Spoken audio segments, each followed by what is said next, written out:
Hi guys, आज के video में हम डिस्कस करने वाले हैं पब्लिक एडमिनिस्ट्रेशन की कुछ बेसिक टर्मिनोलॉजी के बारे में। जैसे कि एडमिनिस्ट्रेशन क्या होता है, एडमिनिस्ट्रेशन और मैनेजमेंट के बीच का डिफरेंस क्या है। Okay, so this is me Pratiksha Dewangan. Let's get started. Okay, तो हम इंट्रोडक्शन से स्टार्ट करते हैं। फर्स्ट है, देखो, इसी से स्टार्ट करते हैं, meaning of public. Meaning of public, जब भी आप पब्लिक एडमिनिस्ट्रेशन में वर्ड पब्लिक सुनते हैं तो पब्लिक का मतलब क्या होता है।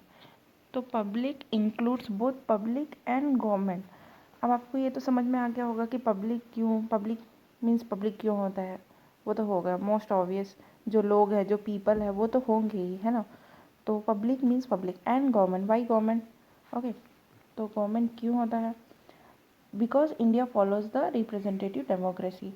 अच्छा, अब देखो, इंडिया में जो जिस टाइप की डेमोक्रेसी है, वहाँ पे क्या होता है, हमारे यहाँ पे इलेक्शन होते हैं।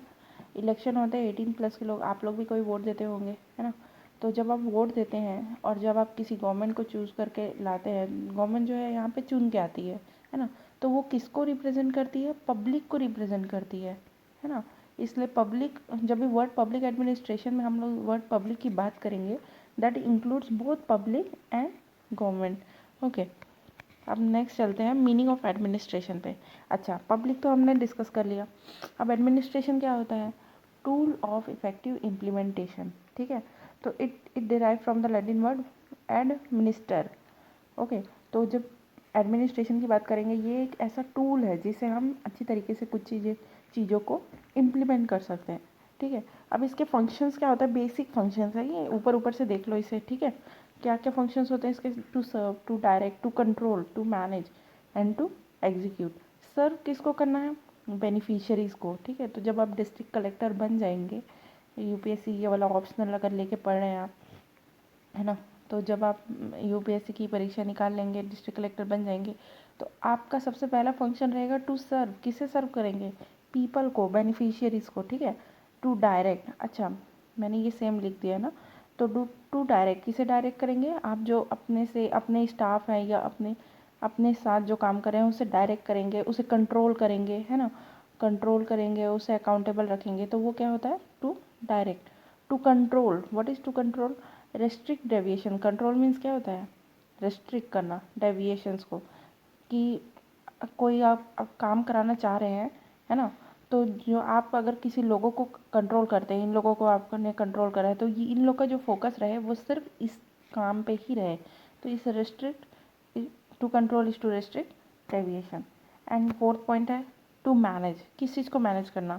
रिसोर्सेज को मैनेज करना, ह्यूमन कैपिटल को मैनेज करना, human resource, financial resource, human resource, ये सबको मैनेज करना। ठीक है, arrangement to get task perform. जैसे कि आप कोई काम करते हैं घर पे, तो पहले वो उस सब उसको अरेंज करेंगे ना, उसके लिए जो भी चीज़ चाहिए। आज आप जैसे कुकिंग कर रहे हैं, ठीक है, तो उसके लिए जो भी चीज़ चाहिए आप उसे पहले से अरेंज करके रखेंगे to get the task perform. वही है टू मैनेज। ठीक है, अब बात करते हैं to execute. To execute means implementation of affairs. Execution, इस वर्ड को हम लोग बार बार पढ़ेंगे तो बॉदर करने की ज़रूरत नहीं है। अब द फंक्शंस ऑफ एडमिनिस्ट्रेशन, अभी हम लोगों ने ऊपर ऊपर से पढ़ा। टू सर्व, टू डायरेक्ट, ये स्लाइड आपके दिमाग में रहनी चाहिए। ठीक है, इसमें मैंने बहुत बेसिक बेसिक सी चीज़ें बताई है जो कि आपको बुक में आप पढ़ेंगे आपको ढंग से समझ में नहीं आएगा। ठीक है, ओके, तो इसके बाद वाली स्लाइड जो है वो मोस्ट इम्पॉर्टेंट है, ये भी है। ओके, तो फंक्शंस ऑफ एडमिनिस्ट्रेशन जब हम पढ़ते हैं, तो फर्स्ट थिंग तो क्या है, हमने पढ़ा administration is tool of effective implementation. तो फर्स्ट फंक्शन क्या है? To get things done, to achieve the sign objectives, objectives को अचीव करना। टूल्स ऑफ इफेक्टिव इम्प्लीमेंटेशन, ये बार बार ये चीज़ लिखी हुई मिलेगी आपको, और ये मोस्ट इम्पॉर्टेंट है कि कैसे इम्प्लीमेंट करना है। जब आप जीएस पेपर 2 में भी पढ़ेंगे, जीएस पेपर 2 में भी आप इसके इम्प्लीमेंटेशन के बेसिस पर क्वेश्चंस आते हैं। ठीक है, और जब आप पब्लिक ऑप्शनल जो पब्लिक एडमिनिस्ट्रेशन ऑप्शनल 2 पेपर पढ़ेंगे, पेपर 2, तो उसमें भी इम्प्लीमेंटेशन बेसिस पे क्वेश्चन आते हैं। ठीक है, तो ये चीज़ आप उसमें मेंशन कर सकते हो बेसिक से। ठीक है, अब है मैनेजमेंट ऑफ अफेयर जो हमने पढ़ा। ओके, डेफिनेशन क्या है? जैसे कि अच्छा, अलग अलग ऑथर्स हैं, अलग अलग स्कॉलर्स हैं, उन्होंने एडमिनिस्ट्रेशन की अलग अलग डेफिनेशन दी है। ठीक है, फॉर एग्जांपल E.M. ग्लैंडन, इन्होंने क्या बोला है? Administration is determined action. Taken in pursuit of conscious purpose. Administration क्या है? एक प्री डिटरमाइंड या डिटरमाइंड एक्शन है कि ये टास्क है और इसी टास्क को करना है, ठीक है। It is a determined action taken in pursuit of conscious purpose, ठीक है। दस administration is cooperative human effort, ठीक है।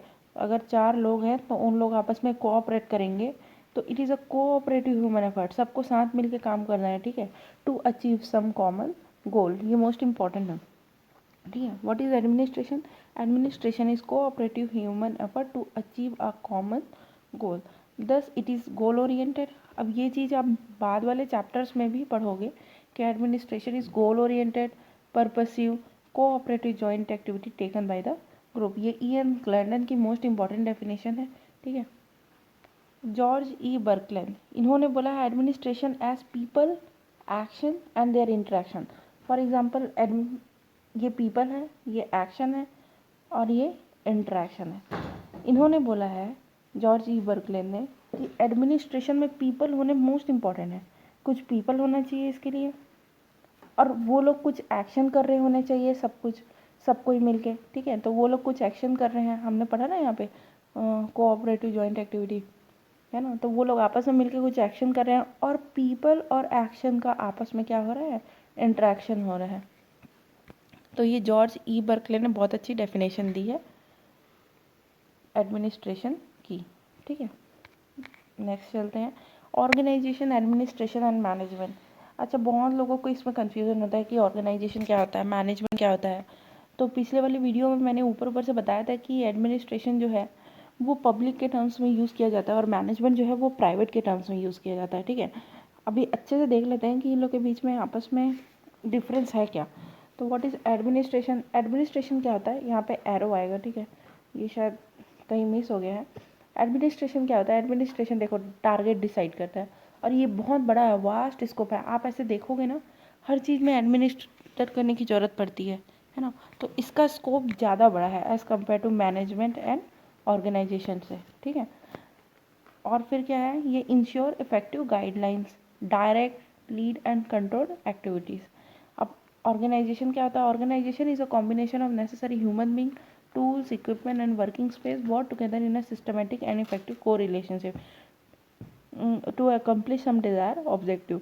इसका मतलब ये है कि ऑर्गेनाइजेशन क्या होता है कि ऑर्गेनाइजेशन में कुछ ह्यूमन बींग्स रहते हैं, टूल्स रहते हैं। क्या आप किसी ऑर्गेनाइजेशन को देखते हैं, कंपनीज़ को देखते हैं, तो उसमें क्या होता है? टूल्स होते हैं, ह्यूमन बींग्स होते हैं, इक्विपमेंट्स होते हैं, वर्किंग स्पेस, कोई वर्किंग स्पेस से ये लोग काम कर रहे होते हैं और ये सब एक सिस्टमेटिक तरीके से ऑर्गेनाइज्ड होता है। तो इसे ही हम बोलते हैं ऑर्गेनाइजेशन। और जो एडमिनिस्ट्रेशन है वो इसके अंदर आता है, समझ लो। एडमिनिस्ट्रेशन टारगेट डिसाइड करता है और इसका बहुत वास्ट स्कोप है, ये गाइडलाइंस को इंश्योर करता है, ठीक है। And what is management? Management is more performance based. अब देखो एडमिनिस्ट्रेशन और मैनेजमेंट में मैंने पहले तो बताया ही है ऊपर से। अब देखो ये अच्छे से समझ लो, एडमिनिस्ट्रेशन और मैनेजमेंट में क्या अंतर होता है। एडमिनिस्ट्रेशन जो होता है ये टारगेट डिसाइड करता है, ठीक है। ये टारगेट खुद नहीं करता, ये टारगेट बस डिसाइड करता है और टारगेट को अचीव करने के लिए लोगों को ये डायरेक्ट करता है, कंट्रोल करता है, लीड करता है, ठीक है। बट मैनेजमेंट क्या होता है? जहाँ पे चीज़ें खुद से होती है और ये परफॉर्मेंस बेस्ड होती है, ठीक है। इसमें फंक्शंस भी आते हैं और जब इसमें फंक्शंस भी आते हैं तो इसका जो स्कोप है एडमिनिस्ट्रेशन से ज़्यादा बड़ा हो जाता है, ठीक है। तो इसमें फंक्शंस भी आते हैं और इसमें एडमिनिस्ट्रेशन में फंक्शंस नहीं आते हैं, ओके। तो more performance oriented, efforts to attain objective same है। इसमें भी वही रहेगा कि इसमें भी ऑब्जेक्टिव को ही अटेन करना है, बट इसमें क्या होता है कि सब मिल के काम करते हैं, ठीक है। सिर्फ टारगेट डिसाइड करके छोड़ नहीं दिया जाता है। Comes with in ambit of administration, अगर हम ऐसे बात करें, ठीक है। और कोऑर्डिनेट्स फंक्शंस ऑल्सो, ये जो मैंने अभी बताया, work with the worker to get the objective attain. Means management जब भी होता है तो मैनेजमेंट में क्या होता है, खुद भी जो मैनेजर रहता है वो मिल के काम करता है पूरे पीपल के साथ, जो भी उनके ऑर्गेनाइजेशन में जो भी लोग हैं डिज़ायर ऑब्जेक्टिव को अचीव करने के लिए, ठीक है। तो ओलिवर सेल्डन की, जब भी आपको इन लोग के बीच में डिफरेंस पूछेंगे ना, आंसर राइटिंग जब भी ऐसे करने बोलेंगे, आंसर राइटिंग इसके बारे में आ गई जैसे आंसर लिखने, तो ओलिवर सेल्डन की वाली डेफिनेशन लिख देना। तो इन्होंने क्या कहा था? Establishing effective system is organization organizing effective functional system is management, ठीक है। एक अच्छा सिस्टम, इफेक्टिव सिस्टम ऑर्गेनाइजेशन होता है, और इफेक्टिव फंक्शनल सिस्टम, फंक्शंस है ना इसमें, is management. And effective guidance to accomplish task is administration. बस इतना लिख देना, ठीक। देखो अब क्वेश्चन ये आता है कि वाइडर कौन सा है, एडमिनिस्ट्रेशन वाइडर है या मैनेजमेंट ज़्यादा बड़ा है, दोनों में से बड़ा कौन सा है, ठीक है। तो इसके बारे में अलग अलग व्यूज़ है, अमेरिकन व्यू अलग है, ब्रिटिश व्यू अलग है, यूएन व्यू अलग है, ठीक है। उसे डिस्कस कर लेते हैं। अमेरिकन व्यू के अकॉर्डिंग क्या है, administration is wider then management. Means Americans बोलते हैं कि एडमिनिस्ट्रेशन किससे, एडमिनिस्ट्रेशन ज़्यादा बड़ा है मैनेजमेंट से, ठीक है। और ब्रिटिश व्यू क्या है, ब्रिटिश के अकॉर्डिंग मैनेजमेंट ज़्यादा बड़ा है, ठीक है। ये मैनेजमेंट का स्कोप हो गया, मीन्स मैनेजमेंट ज़्यादा वाइडर है और एडमिनिस्ट्रेशन उसके अंदर लाई करता है, ठीक है। तो administration, management is wider than administration. अब यूएन व्यू क्या है, तो यूएन ने 1970s में बुक पब्लिश की, development administration current approaches and trends in public administration for national development, ठीक है। इस बुक में उन्होंने बताया कि there is no difference between the two, दोनों के बीच में कोई डिफरेंस नहीं है। मीन्स चाहे वो एडमिनिस्ट्रेशन हो या मैनेजमेंट हो, दोनों एक ही बात है, ठीक है। दोनों इक्वल है, इन दोनों के बीच में कोई डिफरेंस नहीं है। लेकिन अभी हमने डिस्कस किया कि एडमिनिस्ट्रेशन का स्कोप बहुत ज़्यादा वाइडर होता है, ठीक है। But in terms of function, जब फंक्शन आ जाते हैं तो क्या एडमिनिस्ट्रेशन में ज़्यादा अच्छे से फंक्शन होता है। मीन्स एडमिनिस्ट्रेशन में जो टॉप लेवल के ब्यूरोक्रेट्स हैं, क्या वो खुद भी पार्टिसिपेट करते हैं, तो वो उतना ज़्यादा पार्टिसिपेट नहीं करते, ठीक है। तो जो जब इसकी बात आती है एडमिनिस्ट्रेशन, जब फंक्शंस की बात आती है तो मैनेजमेंट ज़्यादा वाइडर हो जाता है। अब हम लोग देख लेते हैं views and approach of public administration, क्या क्या व्यूज़ हैं और क्या कैसे कैसे अप्रोच हैं। तो दो व्यू के बारे में हम बेसिकली बात करेंगे यहाँ पे। एक नैरो व्यू होता है, एक वाइडर व्यू होता है। नैरो व्यू मीन्स जो सिर्फ एग्जीक्यूटिव लेवल पे होता है। नैरो व्यू के लोग बोलते हैं, जो स्कॉलर्स हैं, ठीक है, वो लोग दो पार्ट में डिवाइडेड हैं, ठीक है। तो नैरो व्यू के जो स्कॉलर्स हैं, ये नैरो व्यू हो गया, एक वाइडर व्यू हो गया। तो नैरो व्यू के स्कॉलर्स बोलते हैं कि एडमिनिस्ट्रेशन वो होता है जहाँ पे सिर्फ एग्जीक्यूटिव फंक्शन करते हैं, जैसे कि प्राइम मिनिस्टर, प्रेसिडेंट, ठीक है, सिर्फ ये लोग ही फंक्शन करते हैं। बट वाइडर व्यू वाले बोलते हैं, वाइडर व्यू के स्कॉलर्स, कि एडमिनिस्ट्रेशन वो होता है जहाँ पे टॉप टू बॉटम सारे फंक्शन करते हैं। मीन्स एग्जीक्यूटिव भी फंक्शन करता है, लेजिस्लेचर भी फंक्शन करता है, जुडिशरी भी अपने आप में फंक्शन करता है। तो ये सारे, जो जुडिशरी भी है वो भी एडमिनिस्ट्रेशन के अंदर आता है, एग्जीक्यूटिव भी एडमिनिस्ट्रेशन के अंदर आता है, लेजिस्लेचर भी आता है, ठीक है। तो ये हो गया narrow and wider view of public administration. अब दो अप्रोचेस हैं, managerial approach and integral approach. इसका मतलब क्या है, दो व्यू तो हमने देख लिया, ठीक है। तो ये मैनेजेरियल अप्रोच है और ये इंटीग्रल अप्रोच है। मैनेजेरियल अप्रोच मीन्स होता है जहाँ पे काम मैनेजर लेवल का होता है। फॉर एग्जांपल एक कंपनी है, ठीक है, एक कंपनी है, उसमें जो मैनेजेरियल अप्रोच के स्कॉलर्स हैं वो बोलते हैं कि जो कंपनी के मैनेजर्स होते हैं ना, एडमिनिस्ट्रेशन का काम सिर्फ उन्हीं का रहता है, बाकी जो नीचे जो काम कर रहे हैं, जो एम्प्लॉयज़ हैं, उनका एडमिनिस्ट्रेशन से कोई लेना देना नहीं होता, ठीक है। ये हो गया मैनेजेरियल अप्रोच, जहाँ पे मैनेजर लेवल पे काम होता है। Means only, it includes only top executive, ठीक है। तो ये जो है ट्रेडिशनल व्यू, ये सिर्फ एग्जीक्यूटिव के फंक्शन पे फोकस करता है, focus on executive function only. But modern view क्या होता है, जब मॉडर्न व्यू, ये ज़्यादा वाइडर व्यू है और ये किस पे फोकस करता है, on all branches of government. Means executive plus legislature plus judiciary. Okay, then next है पोस्को by Luther Gulick and subject matter view. ये दोनों आपस में रिलेटेड है, ओके। तो इसे हम नेक्स्ट स्लाइड में अच्छे से डिस्कस करेंगे डिटेल में। अभी के लिए हम डिस्कस करते हैं idealistic and welfare view. Idealistic and welfare से आप समझते ही होंगे, वेलफेयर स्टेट का कॉन्सेप्ट आपने पॉलिटी में पढ़ा ही होगा। वेलफेयर स्टेट मीन्स क्या होता है, स्टेट जो वर्क कर रही है वो सिर्फ और सिर्फ वेलफेयर के लिए, लोगों के वेलफेयर के लिए, ठीक है। तो यहाँ पे भी वही चीज़ है कि objective of state is also objective of public administration. Means objective, जो स्टेट का ऑब्जेक्टिव है, वेलफेयर ऑफ पीपल, ओके, वही ऑब्जेक्टिव क्या रहेगा, objective of public administration, bureaucrats का वही ऑब्जेक्टिव रहेगा। Then they are also called as agent of social changes and protector of rights. ये राइट्स है, इसकी स्पेलिंग करेक्ट कर लीजिएगा, आप जब PDF डाउनलोड करेंगे तब इसकी स्पेलिंग आपको करेक्ट मिलेगी, okay. Then comparative socio psychological view, comparative approach. आपने अभी इसके पहले वाले स्लाइड में मैंने डिस्कस किया था, पहले वाली वीडियो में, कंपेरेटिव अप्रोच ऑफ विल्सन। जब आप विल्सन का कॉन्ट्रीब्यूशन पढ़ते हैं तब भी उसमें कंपेरेटिव अप्रोच मैंने आपको बताया था, मोस्ट इंपॉर्टेंट है। देन ये विल्सन एंड देन रॉबर्ट दहल, ये बहुत इंपॉर्टेंट है, इसके बारे में भी आप अच्छे से डिस्कस करोगे और बहुत बार इस यूपीएससी इस पर क्वेश्चन भी पूछ चुका है कंपैरेटिव अप्रोचेस पे, ठीक है। For example first 5 year plan and health administration, तो हमने पिछले वीडियो में हेल्थ एडमिनिस्ट्रेशन का एग्जाम्पल लिया था। हम क्या कर रहे थे, बिहार की हेल्थ एडमिनिस्ट्रेशन और केरल की हेल्थ एडमिनिस्ट्रेशन को आपस में कंपेयर कर रहे थे, किसका हेल्थ सिस्टम बेटर है और अगर बेटर नहीं है तो उसे कैसे बेटर बनाया जा सकता है।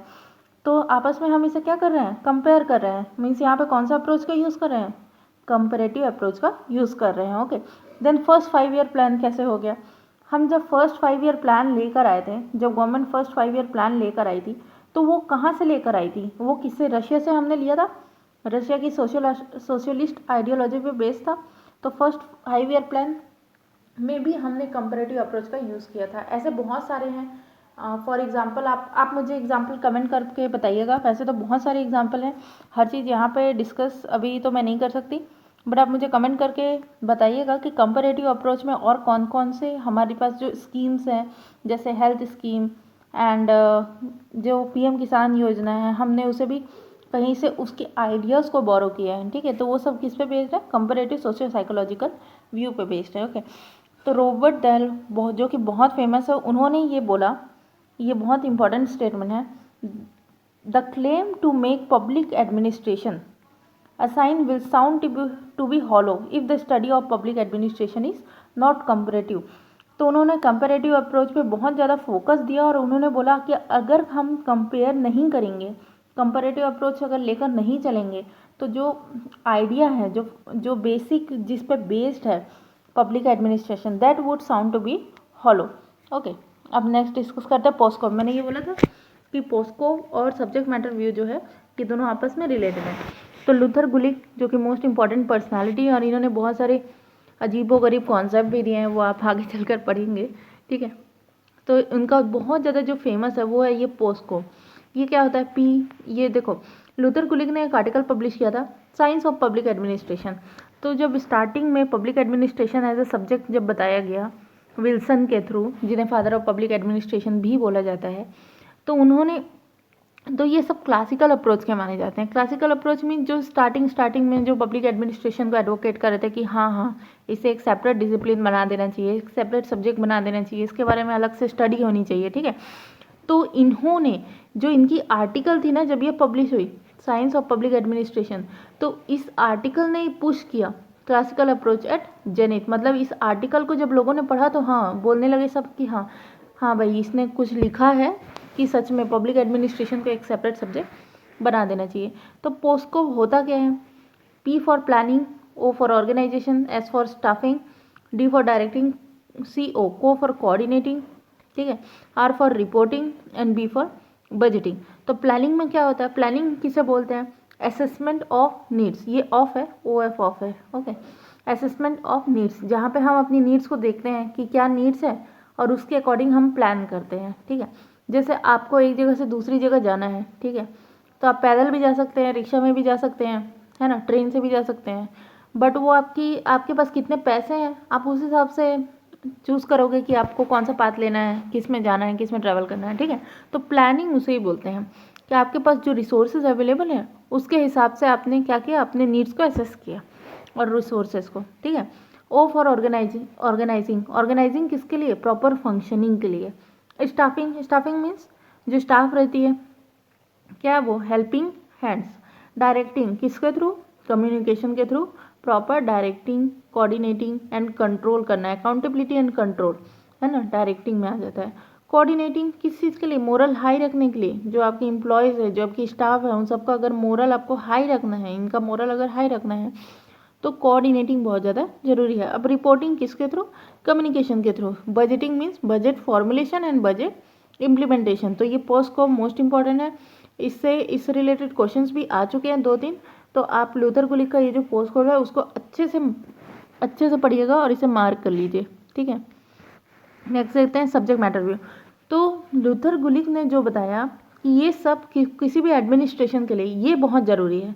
लूथर गुलिक की जो आर्टिकल थी साइंस ऑफ पब्लिक एडमिनिस्ट्रेशन, इन्होंने यही बोला कि किसी भी अगर एडमिनिस्ट्रेशन को आपको बेटर बनाना है ना, एडमिनिस्ट्रेशन में 3E का जो कॉन्सेप्ट लाना है, जो मैंने पिछले वीडियो में बताया है, अगर आपने नहीं देखा तो वाली वीडियो को प्लीज़ देखिए जाके। 3E का कॉन्सेप्ट मोस्ट इंपॉर्टेंट है। तो अगर किसी भी एडमिनिस्ट्रेशन में आपको 3E's लाना है ना, 3E's क्या है? Efficiency, economy and effectiveness. अगर ये 3 चीज़ लानी है ना आपको, तो ये पोस्ट स्कोप के थ्रू लाया जा सकता है। Planning, organizing, staffing, directing, coordinating, reporting and budgeting, इसके थ्रू लाया जा सकता है। ठीक है। सब्जेक्ट मैटर व्यू क्या है? इसके स्कॉलर्स ने बोला कि हाँ ठीक है, ये तो आपको लाना ही पड़ेगा, पोस्ट स्कोप तो होना ही चाहिए। साथ में क्या होना चाहिए? ठीक है, आपने ये सब तो कर लिया, बट ये सब का कहीं एरिया ऑफ इम्प्लीमेंटेशन भी तो होना चाहिए। ये सब अगर है तो उसको कहीं पे इम्प्लीमेंट भी तो करना चाहिए। तो सब्जेक्ट मैटर व्यू इसलिए बेस्ड है एरिया ऑफ इम्प्लीमेंटेशन पे। It includes knowledge of area of application, जहाँ पे इसे अप्लाई करना है। तो इसलिए लुइस मरियम ने क्या बोला? Public administration is an instrument of 2 blades. We instrument with 2 blades, 2 blade हैं।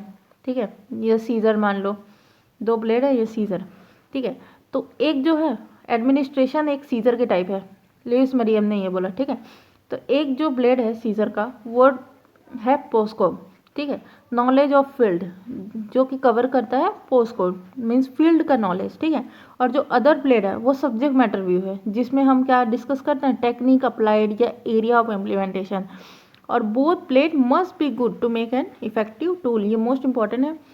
दोनों ब्लेड क्या होने चाहिए? आपस में बहुत अच्छे होने चाहिए to make an effective tool. Administration को बेटर बनाने के लिए ये दोनों ब्लेड का इफेक्टिव होना बहुत ज़्यादा जरूरी है। कौन कौन से ब्लेड? एक तो पोस्टकोप एंड दूसरा क्या है?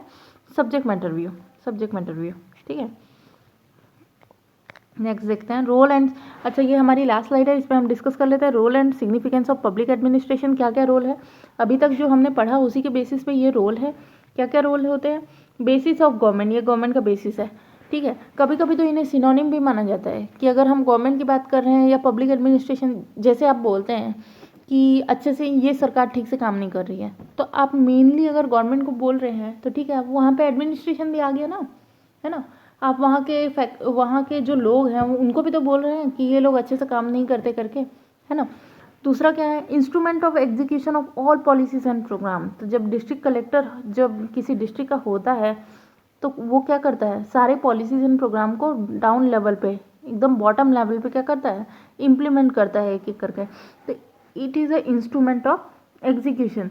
Major role in policy formulation, तो पॉलिसी फॉर्मुलेशन में भी रोल होता है। ये सबसे डिस्कस करके ही पॉलिसी बनाया जाता है, ग्राउंड लेवल का रिपोर्ट लेके, है ना। Great stabilizing force during emergency, provides continuity during government change. तो आपने देखा होगा जैसे कि अभी बिहार में इलेक्शन चल रहे हैं, ठीक है, तो इस बीच में जो भी प्रोग्राम्स है, जो भी स्कीम्स आई है, वो सब रुकते हैं क्या? नहीं, वो सब तो एज इट इज़ चलते रहते हैं। तो उनके पीछे कौन रहता है? ये एडमिनिस्ट्रेशन ही होता है।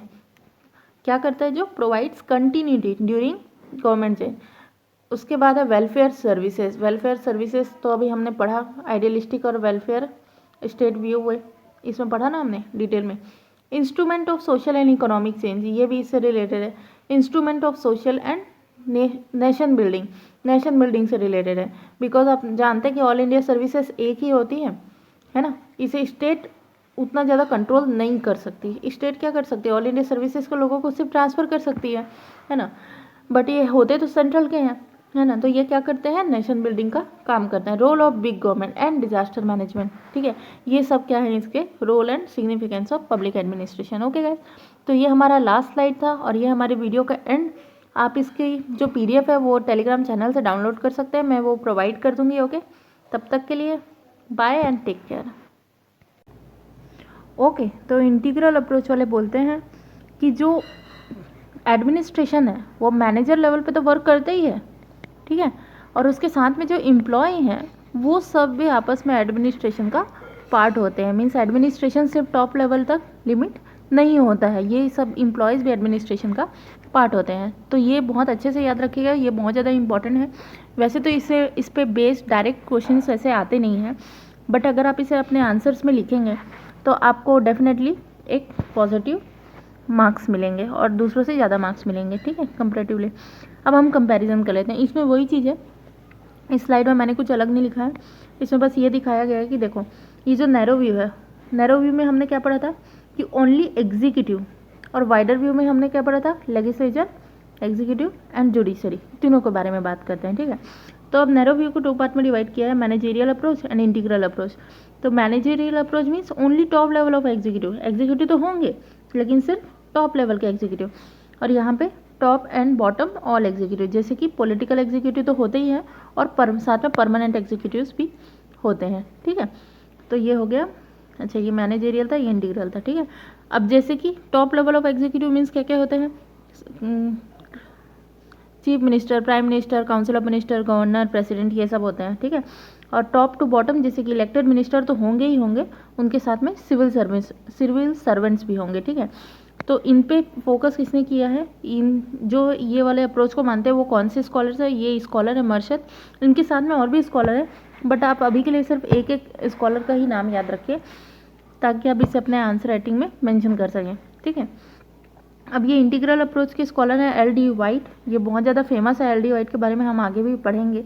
वाइडर व्यू में भी 2 पार्ट पे डिवाइड है, managerial and integral approach. Managerial approach में कॉन्स्टिट्यूशनल पोस्ट आता है, ठीक है, और इंटीग्रल अप्रोच में मीन्स यहाँ पे लेजिस्लेटिव, एग्जीक्यूटिव, जुडिशरी तो है ना, क्योंकि ये वाइडर व्यू है तो, लेकिन ये टॉप लेवल के लेजिस्लेटिव, एग्जीक्यूटिव एंड जुडिशरी, और यहाँ पे क्या होता है सारे टॉप प्लस बॉटम, ठीक है। तो इसमें कॉन्स्टिट्यूशनल पोस्ट भी आएंगे, परमानेंट एग्जीक्यूटिव भी आएंगे और and other 3 branches of government सब आएंगे, ठीक है। अब यहाँ पे क्या होता है देखो, इसमें जैसे कि constitutional post, supreme court, high court, जैसे कि सुप्रीम कोर्ट, ठीक है, supreme court, high court, parliament, state legislature. और इसके जो स्कॉलर हैं जो इसको फेवर करते हैं वो है लूथर गुलिक, ये बहुत ज़्यादा फेमस है, जब आप आगे की स्लाइड में पोस्ट कोड भी पढ़ेंगे ना तो भी ये इनका बहुत ज़्यादा मेंशन होगा अभी, ठीक है। ये बहुत ज़्यादा इंपॉर्टेंट है और बहुत ज़्यादा फेमस है, तो इसको मार्क कर लीजिएगा हम, ठीक है। अब यहाँ पे कौन आता है ये आप मुझे कमेंट सेक्शन में कमेंट करके बताइए कि यहाँ पे कौन कौन से क्या क्या आ सकते हैं कॉन्स्टिट्यूशनल पोस्ट में और परमानेंट एग्जीक्यूटिव में कौन कौन आ सकते हैं, ये आप कमेंट करके बताइए मुझे, ठीक है। और इसके जो फेमस स्कॉलर है वो है पिफनर एंड डिमॉक, ठीक है, Pfiffner and Dimock. And scope of public administration, तो इसमें हमने पढ़ा, अभी क्या पढ़ा था हमने, views and approaches of public administration पढ़ा था, ठीक है, और ये उसका कंपैरिजन देखा था। अब scope of public administration, scope कैसे है, तो इसमें हम अलग अलग व्यू के बारे में पढ़ेंगे, जैसे कि ट्रेडिशनल व्यू, ठीक है, मॉडर्न व्यू, पोस्टस्कोप, मैंने बताया था ना लूथर गुलिक बहुत ज़्यादा इंपॉर्टेंट है, पोस्टस्कोप आप पढ़ोगे, subject matter view, idealistic view, welfare view जिसे बोलते हैं, comparative view, socio psychological view, okay.